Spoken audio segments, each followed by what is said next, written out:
Hi, my name's Michelle and I'm a bereavement midwife at Bolton Hospital. I've been a midwife for about 6 years and I've been a bereavement midwife for nearly 3 years now. Bolton is quite a big unit. We're a tertiary referral centre in the northwest of the country. We have about 6,000 births a year. As bereavement midwives, we're involved in the care of women over 16 weeks and neonatal deaths up to 28 days, which adds up to about 100 families a year. There's myself and another bereavement midwife, Seema, who share the role.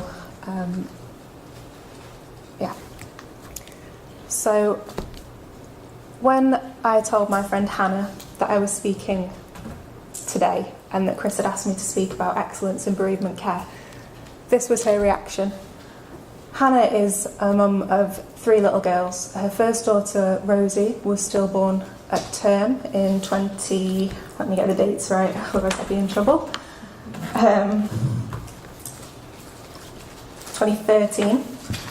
Isabel was stillborn at 36 weeks in 2016, and then they've got Evelyn, who will be 1 later this month. So this is quite a strong statement to start a day like today, but this was Hannah's immediate reaction, and I think it's something that a lot of healthcare professionals can kind of relate to. When we think about bereavement care, we don't think about excellence, we think about the pain that's involved, and we think about how we can make a difference. And I think a lot of students and a lot of midwives do find it daunting to know how to tackle it. And I think one of the reasons for that is because as healthcare professionals we care and we're hardwired to fix things. So we spend our days making constant assessments and little changes in our care and our things that we do to try and fix things and make things go as smoothly as possible. And bereavement's not something that you can fix. And I think a lot of us find that very difficult. This is another statement that I overheard one of our midwives talking to a student, and I think it sounds a bit odd, but I think it is true.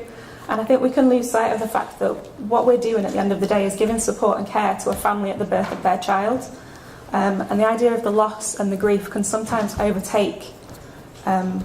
And I'm not saying that we should disregard the fact that this is a bereavement, but at the end of the day, I think we need to remember that regardless of the circumstances,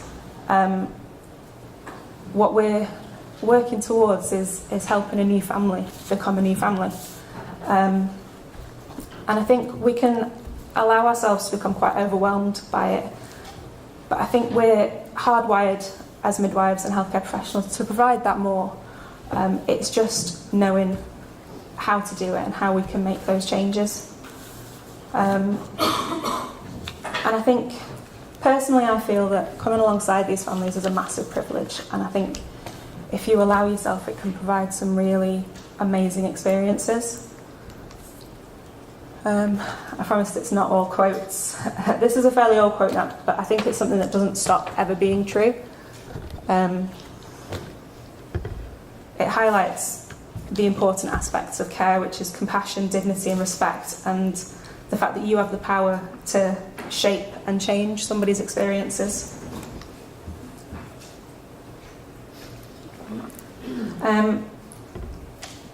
So as we already said, there's variations in bereavement care across the country.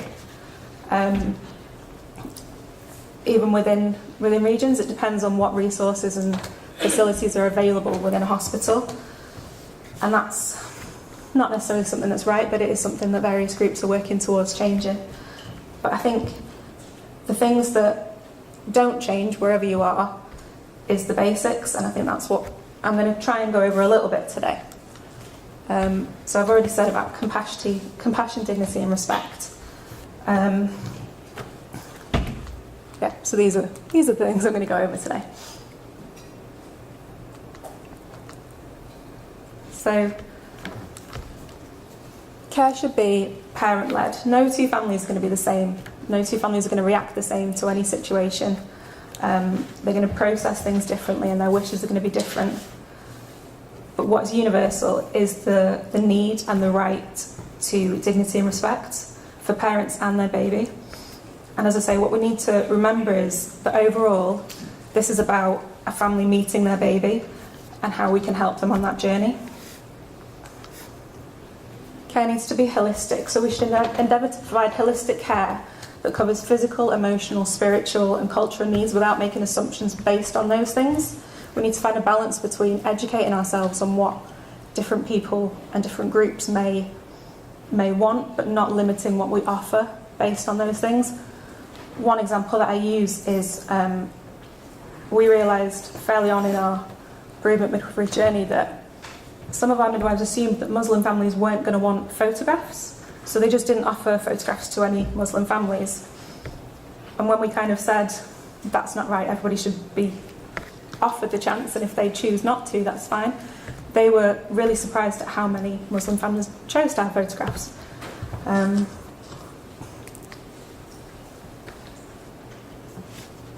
Going back to holistic, so we all know how to provide physical care, clinical care, observations, examinations, things like that.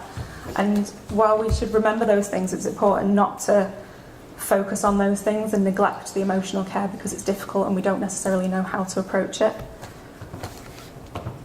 In terms of emotions, I think it comes back to remembering that it's not our power to fix everything.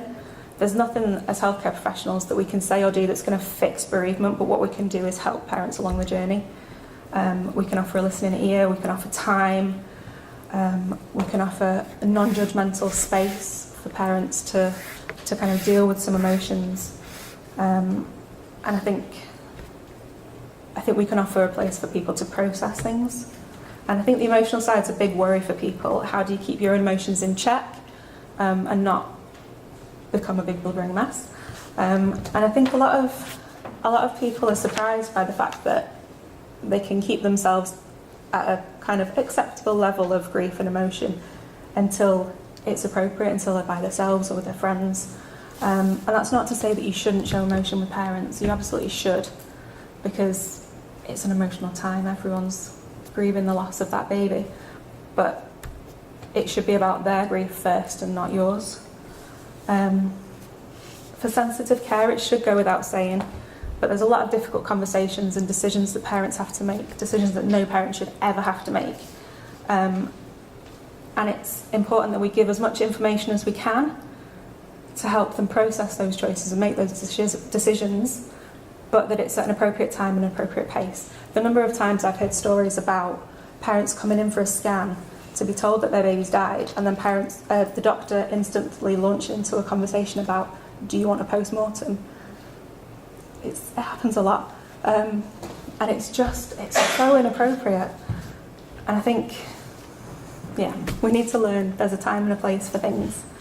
And I think this is a time when parents are going to be struggling to process everything that's involved, and we need to take it a little bit at a time. We should also be very non-judgmental as well, and I know that is the same for any parents, but parents need to know that they're in a safe place. For most people, baby loss is a completely alien thing until it happens to them. It's not something that we as a society speak about all that much, and which is why weeks like this are amazing, because it does get it out in the public domain a little bit more. But parents don't know how they're going to react. They don't know if they're going to want to see baby. They don't know. They don't know what the options are. They don't know what's normal. And they just need somebody to kind of be there alongside to help them to know that whatever they want is whatever's normal, really.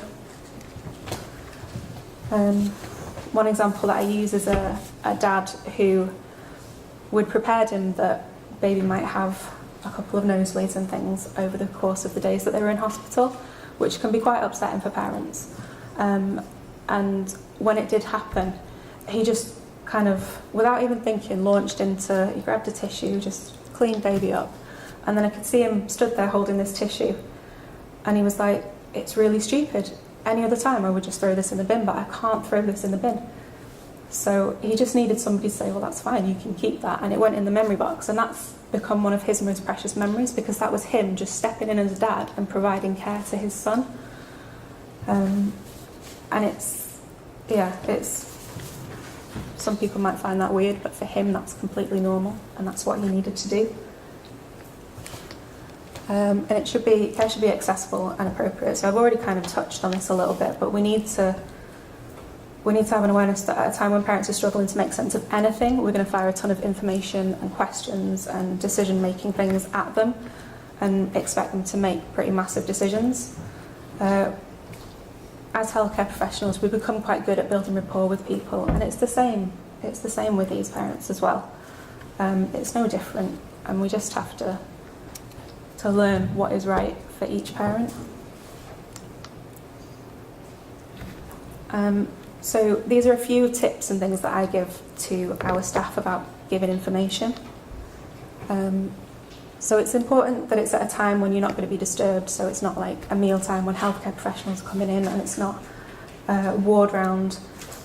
We have little do not disturb signs that we put on the door so that other staff members know that now's not the time to come in, and parents can use that as well if they want to have a little bit of alone time without anybody knocking on the door.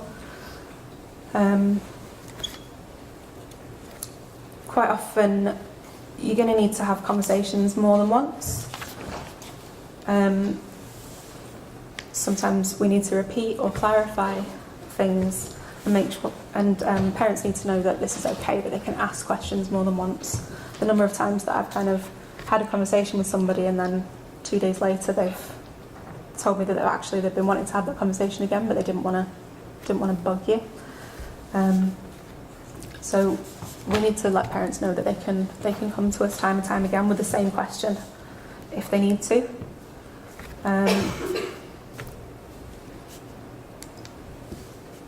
We should provide written information where possible.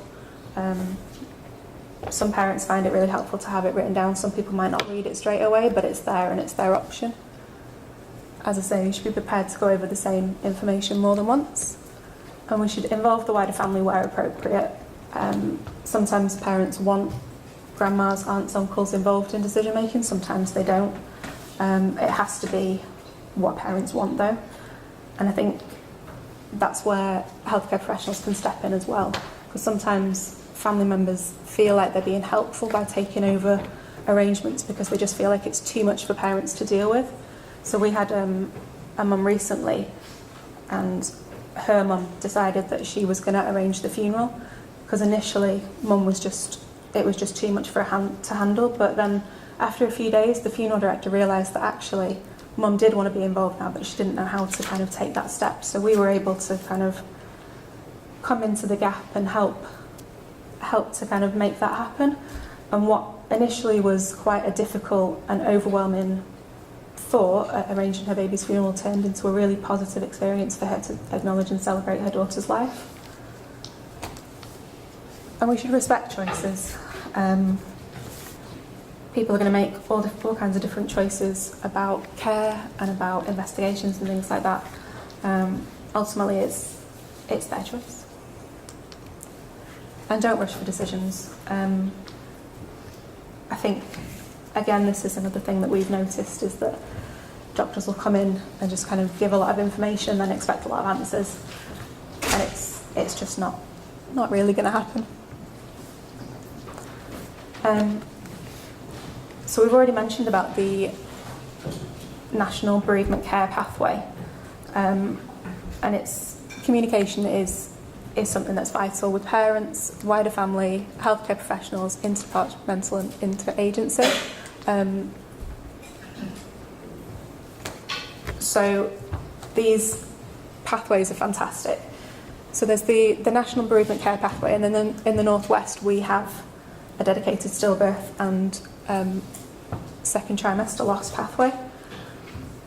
And the idea of these is that they're not prescriptive. So they're set out into different sections, such as immediate care, timing of delivery, care surrounding delivery, care of baby, care of mum and family, investigations after delivery, registration, funeral requirements, taking baby home, postnatal follow-ups. And when you kind of list it like that, it seems a bit like a tick box exercise, and it seems a little bit prescriptive.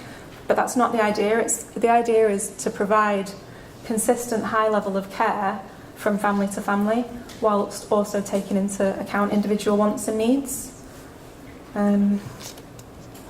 We launched our first stillbirth pathway in about 2015, and the difference in the midwife's confidence is really good. Whereas before they'd just not really feel like they knew where to start. They kind of have a basis of these are the things that need doing, and then they know how to tackle it with families. Training and education is quite a big one. So as healthcare professionals, we love to arm ourselves with knowledge, and it helps us to be more prepared, which I guess is one of the reasons why you're all here today. But I think it's fairly widely acknowledged that training around bereavement care is very hit and miss, and that's for midwives as well as for students and other healthcare professionals. But that's why days like this are so important. So there was a SANS audit of bereavement services in 2016, and it found that care varied widely. So less than half of the unit's questions had compulsory training, and of that half that had compulsory training, only 3% had a dedicated full-day training. Most of the hospitals had 30 to 60 minutes once a year, which I don't know what you can actually achieve in 30 to 60 minutes once a year. Training for students is really varied as well, and exposure and practice is really varied. You'll get some mentors who are very keen for students to have that experience while they are students and while there is that bit of a safety net, and you get some mentors who are like, no, it's too much, you can deal with that when you're newly qualified. But that just does a disservice to newly qualified midwives, it does a disservice to students, and it does a disservice to families as well. And these are some of the things that I've heard from students about their bereavement care. I was talking to Jess just before about the training that they've rolled out in Salford. So Anne Leyland is one of the lecturers over there, and she's developed a skills-based training session for student midwives. And Chris has been to the training day, and I'm sure he will tell you about it if you ask him. But it's absolutely fantastic, and I think it's something that needs to be rolled out across other universities and hospitals as well. So they use their skills labs, and they get actors in to play parents, and the students get a chance to go in and be involved in different aspects of care, and it's streamed to the other students in the other room so that they can kind of debrief and give feedback and things like that. And the feedback from the students has been absolutely fantastic, and our midwives have said that they would find it really beneficial as well, because I think we are used to dealing with skills-based training. We're very practically minded, and we do skills-based things for everything else. And I think taking that into bereavement care is really good. So yeah, I'm going to be speaking to her about that fairly soon, I think. I'm only going to touch on this because I know that Michelle's speaking on this later, and she's much, much more qualified than I am. So emotional resilience for ourselves is important, because if we're not looking after ourselves, then we're not going to be able to look after other people. I'm going to let you read that for yourself.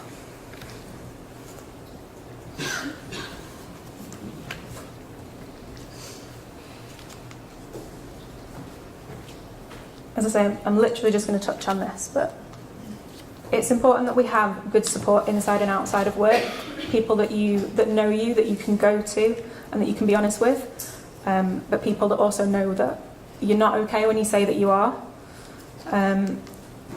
It can be very easy to ignore things until it all gets on top of us, but actually being aware of and addressing our emotions early can stop things from becoming overwhelming. It can also help us to recognise those times when saying no is the healthy thing to do, and the fact that it's okay to say no sometimes. Work-life balance is a massive one, and I don't think it's one that anyone's ever going to get quite right, but it's important to step away from work and have the boundaries.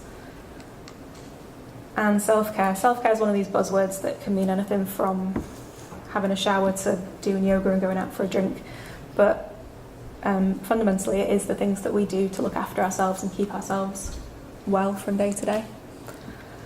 And reflection is something that we're all taught as student midwives, and it's not like you have to do a full Gibbs reflection every time you provide care, but I think it is important to reflect and learn on every situation. So pick out the things that were good, pick out the things that maybe you'd want to do differently next time, and then figure out how you can do it differently next time, but also share that learning with other people. So if you've done something that actually went across really well, tell other people about it, tell other students and other midwives, and then maybe they can help to provide those changes in the future. I'm going to take a big jump now to memory making. It's such an important part of what we do, and I would encourage you all to come. We're going to do some workshops, and we've got a display of different memory making supplies that are available from the different hospitals, and even just setting up it was interesting to see what's available in different hospitals. And this is something that as student midwives we can really get involved with, I think. So when an adult or even an older child dies, there is a kind of collective memory that you can kind of tap into. Other people have shared memories, but with a baby there's not always that, and it can be quite difficult for parents to know that. So there's a number of charities that provide memory box and memory making facilities. This is just a tiny portion of it, and as you'll see from the displays out there, there are so many resources available.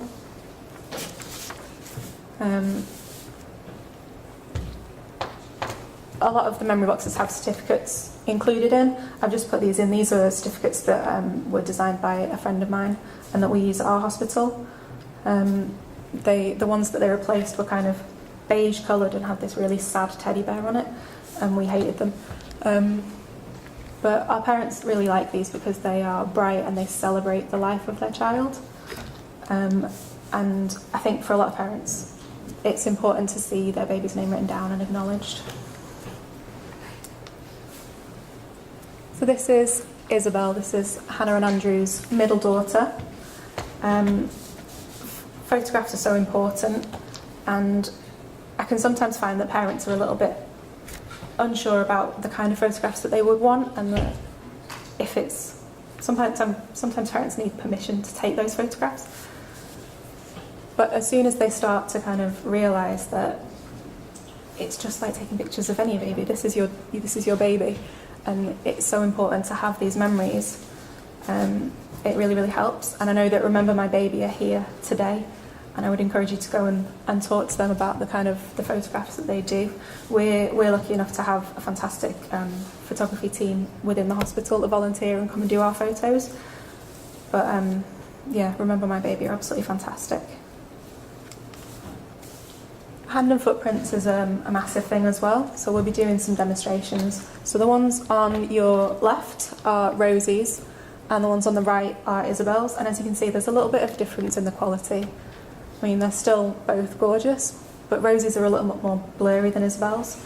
I think when Rosie was born, the midwives at the hospital had only recently got memory boxes and they weren't very practiced. And what I tell our midwives is that just keep doing them. I don't care if you use 10 sets of ink wipes. If it gets the right prints, it gets the right prints.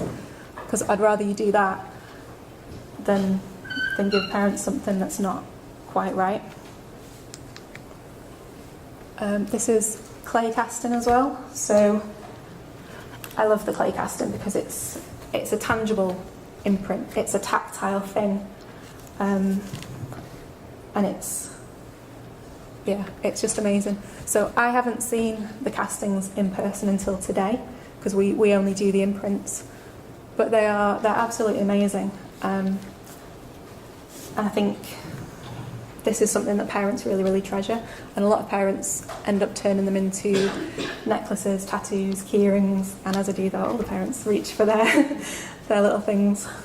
And it's a really important thing to know that your baby's made an imprint. Dressing baby is really important as well. I was absolutely mortified to find a baby 24 hours old recently, just in a hospital blanket, because the midwives thought, well, you can't go to the mortuary in clothes. because, yeah, they were quickly educated, let's say, and we found that baby some clothes. But it's what you do. You pick clothes for your baby, you dress your baby, you make sure your baby is comfy, cosy, settled. Sometimes parents come prepared. Sometimes parents are surprised by an early delivery. Most hospitals will have a supply of clothes. As you can see, like these ones here, they're tiny. And they come from Asda at George, so they're not difficult to find, these tiny baby clothes. But they make such a difference. Seeing your baby dressed just adds such dignity. Yeah.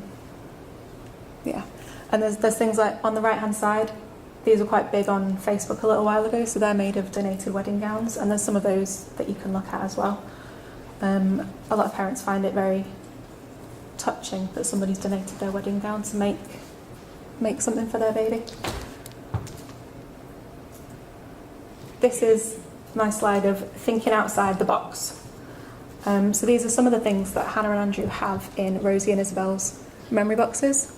So Hannah didn't know the story about the dad who had cleaned up the baby's nosebleed and then kept the tag. That's exactly what she did with Isabel.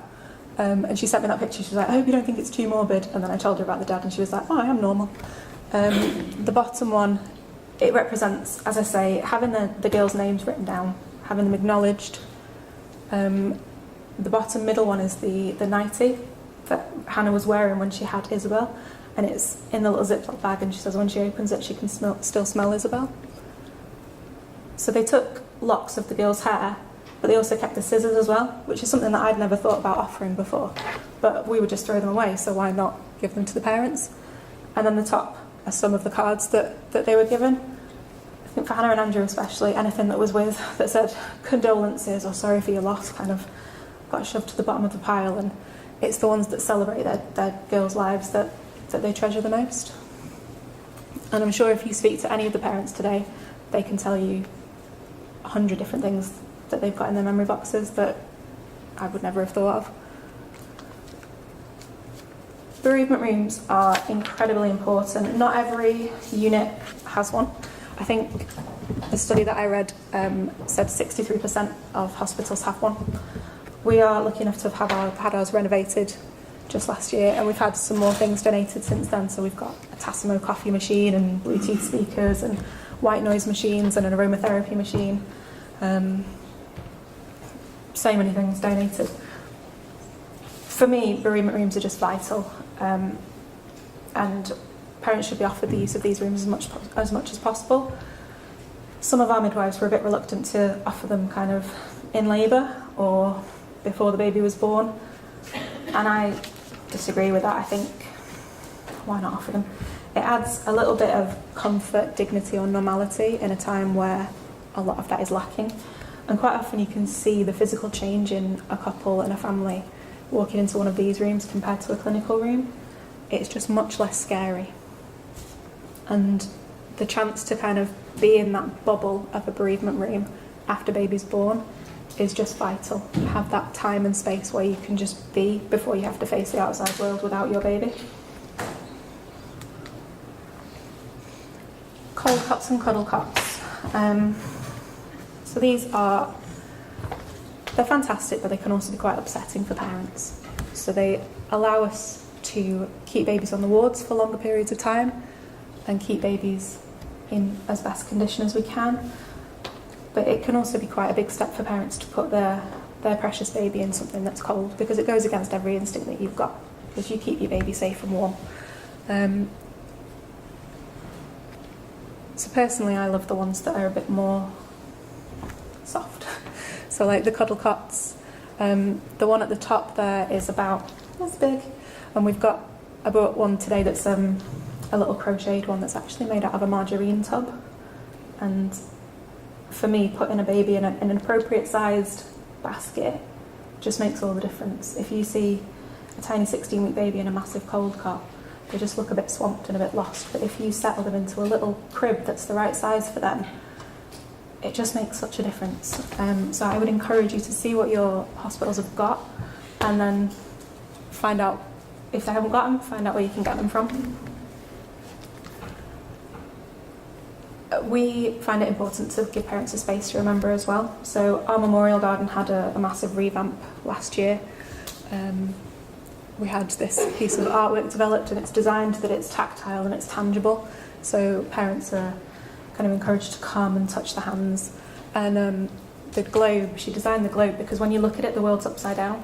And she said that's how she felt when she lost her baby, was that the world had been turned upside down.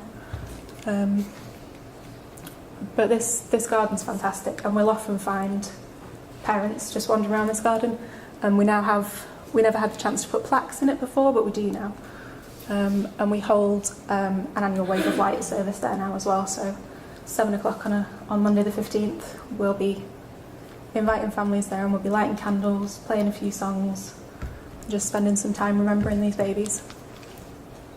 And time to remember as well. So these are some of the pictures from last year's Wave of Light, and the pictures don't do it justice of just how striking it was to be in that garden with all those parents with the lights lit up.